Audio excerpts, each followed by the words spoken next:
Welcome to the Laws of Style, featuring conversations on creativity, fashion, and the law from the leading edge of our economy and culture.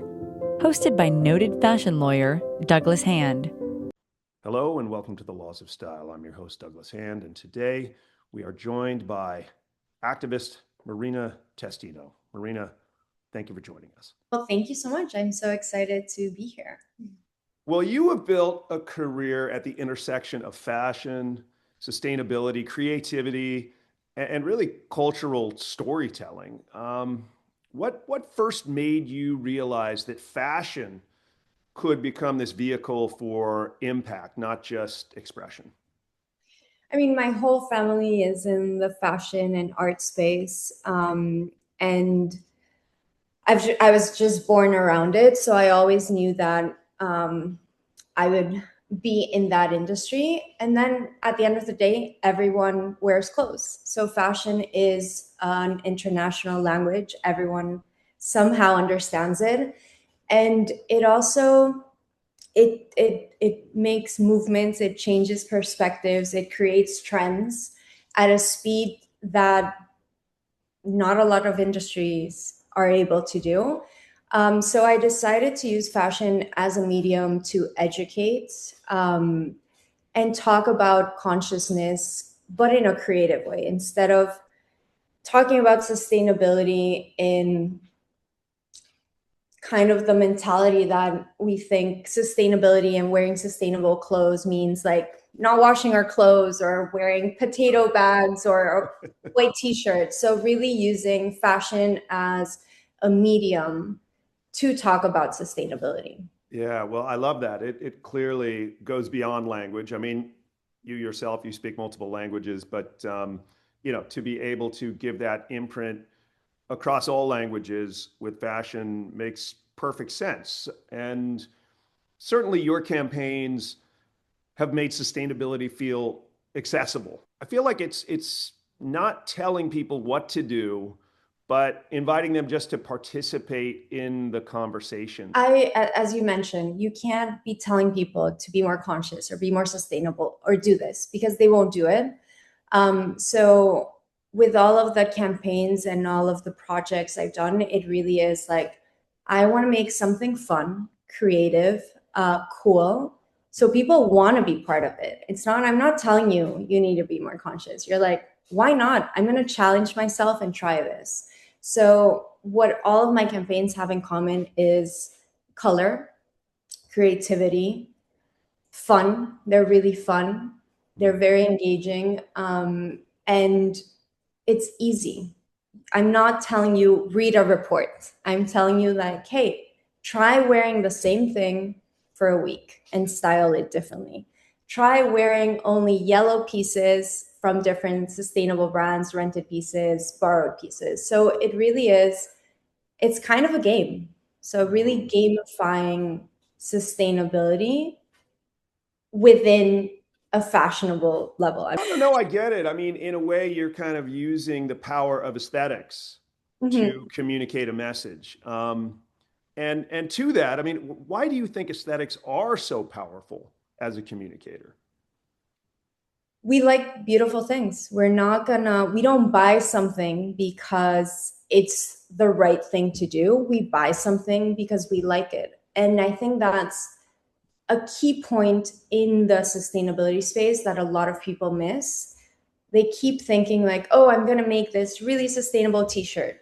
But if you're not following the trends, if you're not following the style, the colors that are now in the moment, you're not going to have someone buy it because it's the thing to do. You want to do something beautiful and people are buying it because they like it and it feels good and it looks good on them.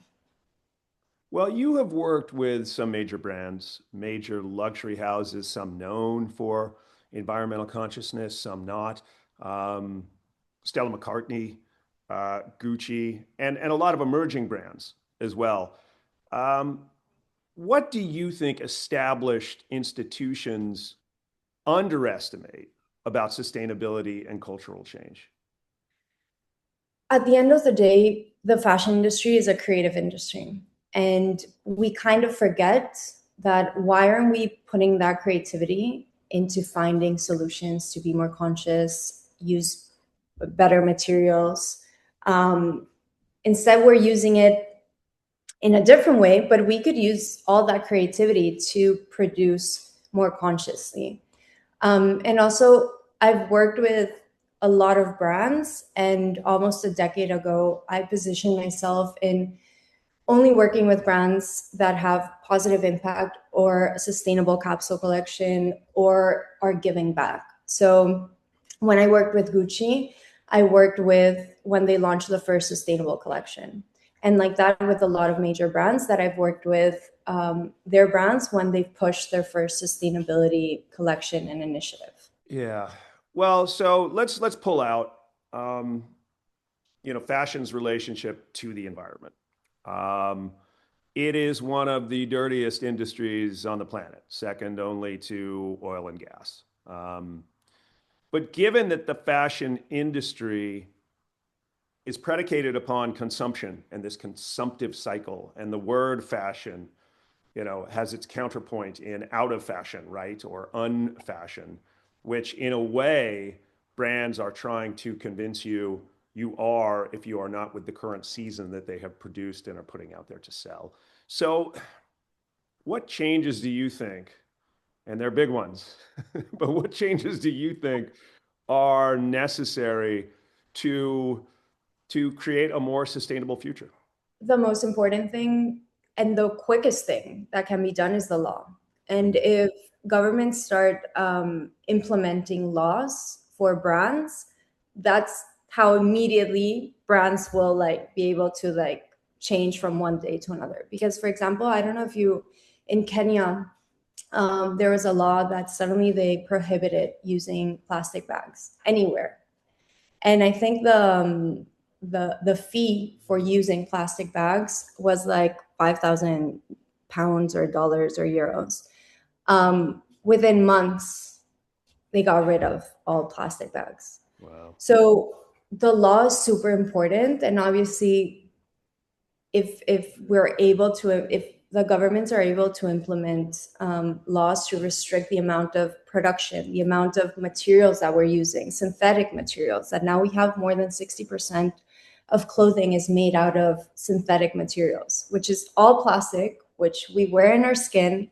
We're breathing microplastics, and it's really bad for us.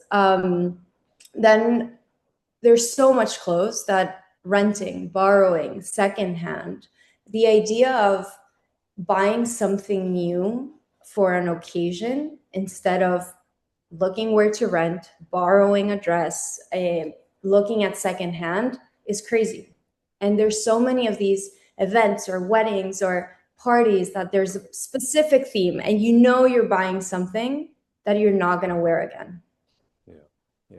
Well, those are two great points. I mean, obviously the law, and many of my listeners will care about this. I mean, in the United States, we do have some existing laws and bargaining, bills that would seek to address not only some labor practices, but also end of life and creating responsibility for the first maker, i.e., the brand.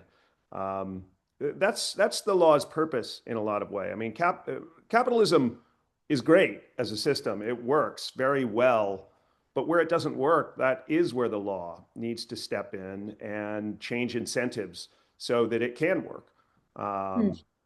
And on the overproduction point, and secondhand, we're awash in clothes. There are plenty of clothes on the planet. It's just a matter of brands and perhaps the government assisting through some regulation, brands discovering the way to make money by selling things multiple times. And some brands have engaged in that, some better than others. Yeah, I mean, it's really keeping the clothes in circulation and extending the life of the clothes. Not we're creating so much clothes that after the third wash, it's unusable. Yeah. And there's always this question of sustainability is for people that can afford it and that have money. But it's not. Sustainability doesn't mean go and buy the new sustainable brand that now is charging you $300 for a t-shirt. It means borrow, secondhand, And, it doesn't, it means fix, it means alter. It doesn't mean spend money. Yeah. The cheapest thing you can do is go to your friend's closet and borrow something. So I think that's also a mindset to be changed when we talk about sustainability, that it's this idea that, oh, now I need to spend more money and be more conscious to have a positive impact. But it really isn't. It also means don't buy. Use what you own in your own closet. Yeah. Yeah. Sell No, what you have that you don't use and buy something instead. right. No, Exchange. quality is a big factor here, right? And because if something lasts, then you buy it once, and if it's made in a way that can also be repaired, the way clothes were made, say 100, 200 years ago, I mean, it was a very different relationship people had with their clothes. They weren't like pieces of tissue. They were the clothes, and they were handed down, and they were repaired. And I always think of wabi sabi, like how amazing the patina of something that perhaps your grandparent wore and now you're wearing is, and the stories around it. And that is all rich and beautiful. But for some people, it's very triggering to be told you can't buy something new. You must go to a secondhand store. And I think that needs to be a cultural shift, because I can understand how it is triggering for certain people that, Mm. the fact that they can't access something that's new is kind of relegating them. But let's face it, the economy does relegate people. There are distinctions in what people earn, and that does relegate them.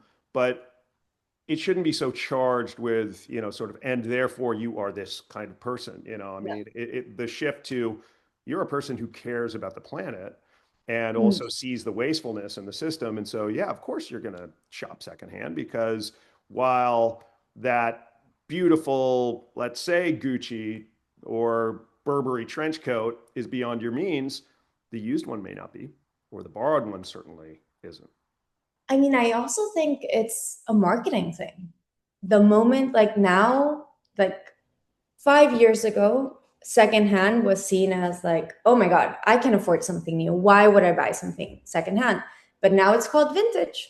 So now it's cool. And now you have the real, Vestido Collective. And now it's cool to buy something vintage, which is the same as secondhand. It's just an elevated word to secondhand. So, and that happens a lot in the space, that it really is just like we are marketing it the wrong way. We need to find a new way to market these terms and these things, because at the end of the day, now everyone's wearing a vintage dress to the red carpet and here and that, and it's this idea that, like, not only do you have something unique that no one else will have because it's vintage, but it's also you're doing something positive. So you're having two different, like, it's, it has two impacts. And that's not how we were marketing it 5 years ago. It was like, oh, you don't have money, you go to a secondhand store and you buy the leftover dirty clothes. So it really is a communication issue. And with all of my projects and my work, I try to get away from those stigmas and ideas of what sustainability feels like, looks like, smells like. Right. No, well, let's talk about those. Your campaigns often invite people to rethink habits rather than strive for some perfection in terms of their behaviors. So how has your own relationship with apparel shifted over time and through the various projects that you've put forward? My relationship has really done a 360. I The first campaign I did was called One Dress to Impress, and I wore a red suit every day for 60 days, for 2 months. And the idea of that campaign came because I had just started modeling. And in my head, I had this glamorous idea of what modeling was. And I really started modeling because I wanted to start a clothing brand. So to finance it, I started modeling. So I remember my first fashion week as a model in New York, super excited. And previous to that, my dad or my uncle would invite me to one event during fashion week or one thing. And I would be like all week thinking, what am I going to wear for this one event? So it's my first week as a model in Fashion Week New York. And my agent sends me to 3 different events in one night. And I need to change clothes for each event because I need to wear the brand for each event. Right. So I spent the whole night in a taxi, going from one event to the other, changing clothes. I didn't drink, I didn't eat, I was hungry, I was tired. But on social media, it was like, wow, she was here, she had this dress, then she had this other dress, she was with this person. And I just realized, like, I'm selling something that's so opposite from the reality. And this is what I've been sold into also, because that's what I thought too. And that's when I realized that I don't want to be part of this messaging. I don't want to be like everyone else selling this idea of the glamour of what Fashion Week is, when the reality is everyone's hungry, everyone's tired, everyone would rather be in bed than be here. So from there, I kind of started playing with this notion of, I love this industry. It's the only industry I see myself in, but how can I become a platform, a person with an impact and with a voice that has a positive impact? um, and kind of from there was born this idea of like, okay, what would happen if I wear the same thing every day for 2 months? um, I want to show people that I'm part of the fashion industry and I'm not going to be kicked out of the industry because I repeat an outfit. And breaking the idea of this taboo of like, if you're in the fashion industry, you can't repeat an outfit. You always need to be on trend. You always need to have the newest thing. You always need to fit in. But that's not the concept of the fashion industry. Is you're creative, you have your own personal style, you want to tell a story with what you wear. And the story that I wanted to tell was like, we can be more conscious, we can be more sustainable, and we can be more creative with how we dress with what we already own. So from there, the idea of one dress to impress was born, and it was this red suit. I couldn't be missed anywhere, and I wore it for 2 months straight. I did everything. I went to dates. I went to my friend's graduation, to dinners, meetings, photo shoots, everything in this red suit. One versatile suit for sure. And I think I saw you a couple of times during that month period, and you had told me about it, so I wasn't surprised. I was candidly very impressed. I think it sent a great message. So let's talk about your closet.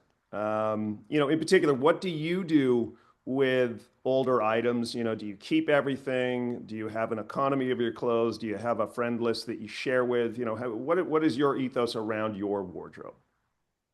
I travel a lot and I love traveling with carry on. So I'm super lucky to have friends in a lot of the places that I work in and travel to. So before traveling to a place, I'll message my friend and be like, okay, I'm only bringing a carry on. I need a coat. I need this type of bag and I need some boots. So I love, my favorite sustainable hack is closet shopping. So I closet shop in a lot of my friends and sisters' closets. Um, I just feel it's like amazing not having to spend money, not having to own something, not having to carry something, and just like borrow it for whatever you need it. Um, and with that, I have a bunch of friends that go to weddings, and they're like, "Oh my god, I need to buy a new dress," and I'm like, "Please come to my house, try stuff on, and just take whatever to like. Don't buy something just to wear it once." So for me, that's kind of like my favorite. Um, I buy a lot from the Real Real, Vestir Collective, and then I support a lot of sustainable brands. So like up and coming sustainable brands are launching, that want to talk about the story of the brand. I love to support them. I've also done a couple things with universities, with FIT, with Parsons. So I also love to, to support young designers. But my favorite is closet shopping. Well, that's a good one. And the nice thing about it really is it brings you guys closer together. I mean, you're wearing each other's clothes, and that's a bond. That's a sisterhood for sure, or brother sister relationship if you're wearing menswear, which I know you're not shy about. Oh, I Doing. love menswear. Yeah, no, I think tailored clothing on women looks fantastic. Well, so fashion, right? The fashion industry, people view it as being so glamorous, and when you work in it, you see that it truly is an industry. I mean, what are some of your more surreal moments of perhaps non-glamour within this glamorous industry? You definitely talked about changing, twice or three times in the back of a cab. That's less than glamorous. Anything else? I think the other story that really inspired me to do the campaign of One Dress to Impress was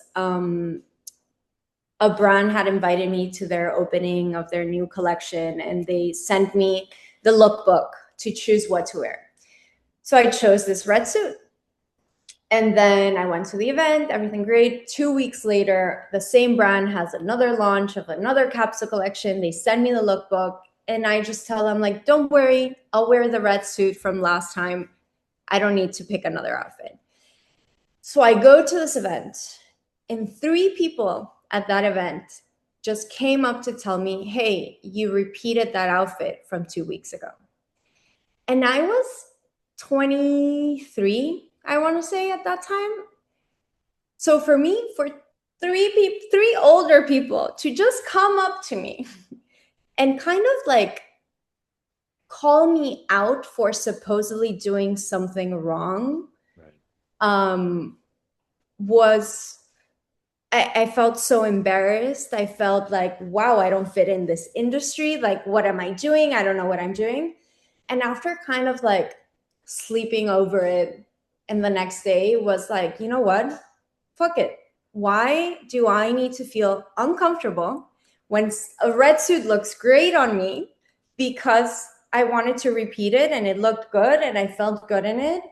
And why do 3 people need to point it out for no, like, so that really, after the 3 changes in the fashion week, and that really pushed that campaign. And it was that red suit, actually. So I think that was one of, and that moment really was what clicked and made me go into the sustainability space. Because before that, I was in the fashion industry, and that moment was like, you know what? Things can be better. And it's just a communication thing. It's just figuring out how to talk about sustainability and consciousness in a different form than what it's been talked about. Tell us about some of your other activations and campaigns. So, as I mentioned before, with all of the campaigns that I do, I try to have a very clear, simple message. If it's too many messaging, if it's too long, too complicated, you lose the people. So, and it also has a lot of color. So after One Dress to Impress, I realized a lot of people actually took in the initiative, did the challenge, would message me and be like, this is my One Dress to Impress outfit. What do you think? I'm going to do it for a week. I'm going to challenge myself to do it for 2 weeks. But then I got a lot of people like, hey, I want to be more conscious, but I cannot go to work every day with the same outfit. I'll be fired if I go to work. So that kind of inspired me to create Yellow Like a Lemon. And Yellow Like a Lemon was all about dressing head to toe in yellow with sustainable yellow. So rented pieces, borrowed pieces, secondary market, and sustainable brands. And the idea behind that was sustainability doesn't have color. So I decided, what is the hardest color to wear, which was yellow. And then I was like, I'm going to wear yellow for 2 months, every day, head to toe, and showcase how I can wear different outfits, all in yellow, but they will all have a conscious story behind. So I launched Yellow Like a Lemon during Fashion Week in Paris. It coincided with the French movement of Gilets jaunes, which was like the yellow, the yellow thing. I don't know how you call it. So it was a bit confusing for the French people. They're like, she's supporting us. But I'm like, no, I'm in another campaign. But the idea of that campaign and all of my campaigns are really attracting people to the conversation through color. If you see someone head to toe in yellow, you want to ask them, what the fuck are you doing? Like, what's going on? What So sports team are you supporting? Yeah. so it's instead of me preaching something or telling you or educating you, it's you coming to me and being like, that's so cool. Like, what's going on here? Like, what are you doing? So it's a creative way of educating, of making people get engaged and also want to challenge themselves. So a lot of people would also like do Yellow Like a Lemon challenge, and they would like find their yellow sustainable outfit, and it was thrifted or it was borrowed or it was from a brand. And at the end of the 2 months, I did a Yellow Like a Lemon party where the dress code was sustainable yellow. And on the invite, I had partnered with a bunch of different brands. So I would link where you can rent, where you can buy secondhand, where you can borrow, or and it's a different way of approaching the okay, this is the theme, and you need the stress of finding something for the theme. But yeah, as I mentioned, I try to gamify all of my campaigns and really detach from this idea that people think that sustainability is boring, is dull, is annoying, is expensive, and make it fun and make it challenging and make it something new And and fun. experiential. I mean, Yeah, it's really, experiential. yeah. Yeah. Well, as you know, you've been a supporter of the Goodwill Gala for a couple of years, and that's what we're trying to do with our upcycled red carpet, which we continue to grow from year to year. But the fashion industry, the for-profit side of the fashion industry is really in turmoil and has been since COVID, really. I mean, retail bankruptcies, bankruptcies of certain brands, massive layoffs, and this continuing issue with overproduction. Um, do you think that that is perhaps an opportunity for the industry to hit reset, or is it, everybody's scrambling so hard that they're just trying to climb over one another to stay in the boat? So it's a difficult question. We ask the hard-hitting questions here at the Laws of Style. I think, I mean, I think also as consumers are getting more educated and are asking more questions, where is this coming from? What is it made of? What is touching my skin? Um, it's forcing brands to also go back to their teams and be like, maybe we can't be using polyester. Maybe we need to switch into circular models and listen to what the consumer wants, because what we're pushing is no longer working. So I think it is a chance for the industry to make a shift and also to realize how much damage it's caused. Yeah. The amount of clothes and garbage we're Yeah. producing. Well, and perhaps as you led with an opportunity for governments to see it as a time to That step perhaps in. step in. Yeah. Hmm.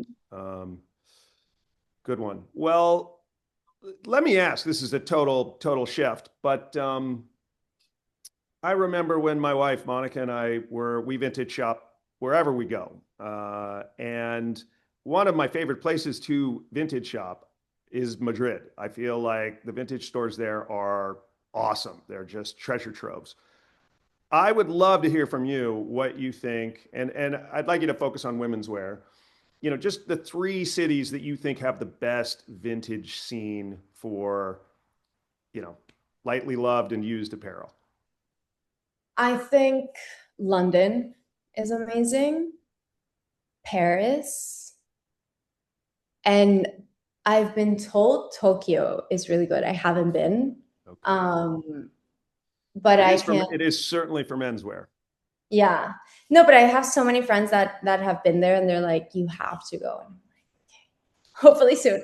Yeah, no, they have a real respect for the story Hmm. of a used garment. I mean, a new garment doesn't really have a story, right? And that's maybe exciting, but a garment with a story is in ways much more exciting. And And the quality, like the quality of clothes before was amazing.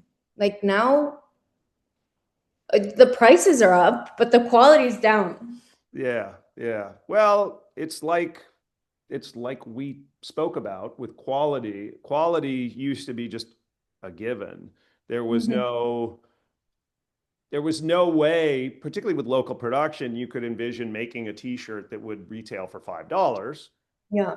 You didn't try to make that. Yeah. If you were going to make a cotton t-shirt, you made it out of cotton, and it cost what it cost, and it would last a long time, and it was something that you could keep forever. And if it got stained, you would figure out how to either. I mean, I Right. remember we used to if my when I was a kid, if something that I owned got stained, my mom would like dye it a darker color so that I could keep wearing. Black. You have a bunch of black t-shirts now. Yeah, or like she. Well, I didn't love burgundy. She tended to go with burgundy, which yeah, I was like the kid with the burgundy trousers. Anyway, Mhm. uh, how about influencers? I mean, you yourself you're a multi hyphenate, but you could be classified as an influencer. Obviously, influencers on the fashion industry have had a huge impact, both with respect to brands developing themselves with awareness over issues that the industry faces, and just creating sometimes brands themselves. So, what do you view the influencer influence on the fashion industry? Do you think it's helpful for consumers or not? I think anyone with a platform and a voice should be using it towards to educate and to have a positive impact. And I think it's a pity people that influencers or just people that will post something or get paid for a brand that they don't even use, that they don't even like, and will promote something knowing that their followers will go and buy it. And and I understand that they live out of that, but I've made a career from that too, and I've had said more no's than yeses, and I've managed. So I do think it's just having a bit of integrity and really believing in the brands that you work with, and and be true to yourself. If you're not going to use it, if you don't like that, don't promote it to all your following, because they're just going to follow and buy into something that's not good. Well, as a native Californian and somebody who made multiple trips down to Mexico and fished the Gulf of California, I'm extremely fond of that region of the planet. And I know you've recently been involved in a project that promotes and is looking to save that area. Can you tell us about it? Yeah, I had recently learned about the Gulf of California and how it is basically the equivalent of the Amazon in the ocean. So I'm not sure if you are aware of this, but I work in this space and I was not aware of this. And talking to people, I realized no one really knows about the importance of the Gulf of California. But suddenly someone starts attacking the Amazon, and internationally we're all like, no, you can't touch the Amazon. So I had recently learned about 3 different gas projects that were approved to go through in the Gulf of California. And the reason why they haven't really gone through yet is because they're still waiting for the financial to go through to start these projects. And what I was realizing was that the projects were marketing it like, oh, it's great for the community and it's not going to be bad and money's coming in and it's all good and the fish will be great and whatever. And what people didn't realize is, first of all, no one outside of the Gulf of California knew that these projects were happening. Barely people in Mexico, but no one internationally knew about these projects. And what's happening is that the Gulf of California has 39% of all marine species in that space. It has a migratory route of whales, of really important migratory routes. The gray whales of, I've seen them up close in the Gulf of California, and it's magnificent, as well as other marine mammals, sea lions. And, yeah.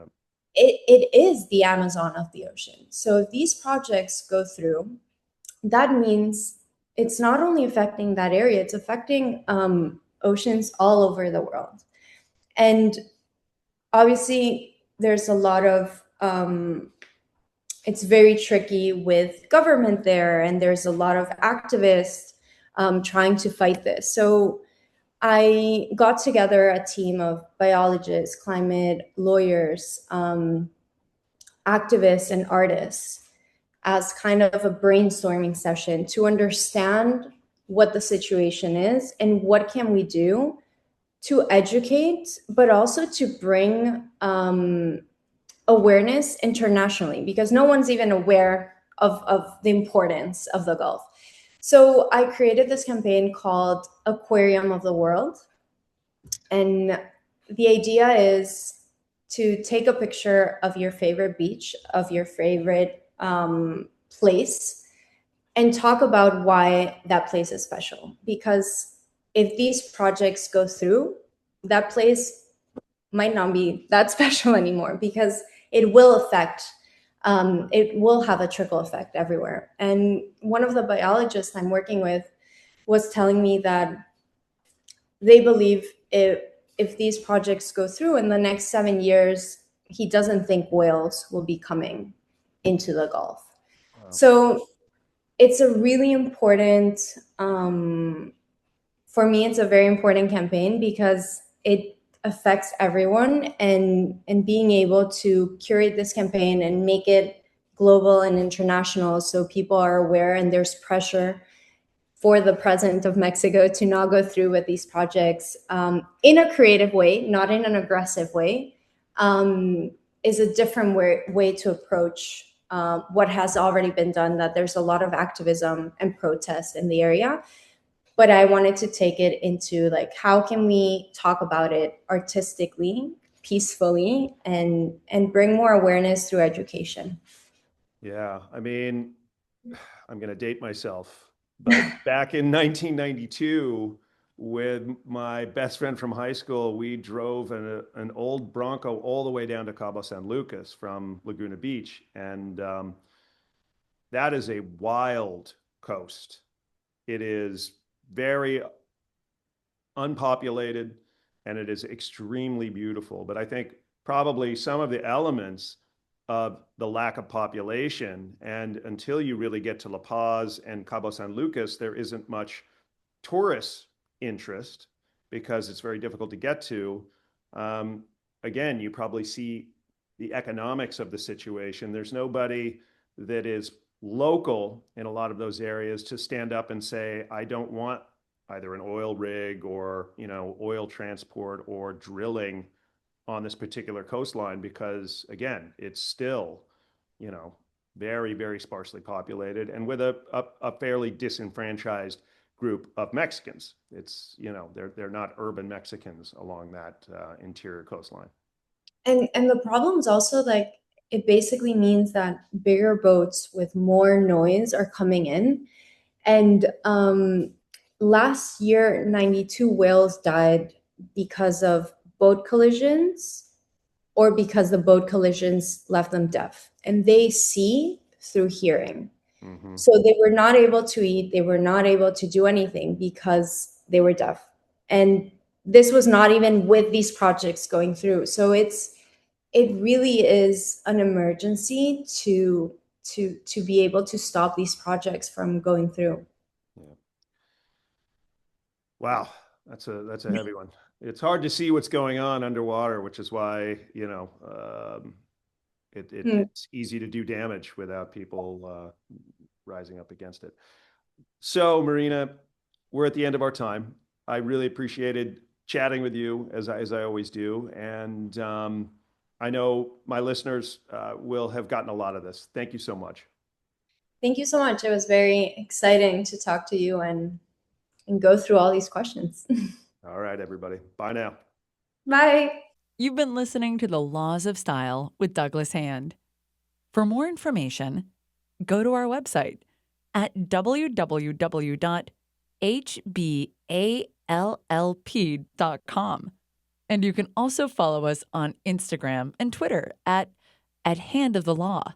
Thank you for tuning in, and stay stylish.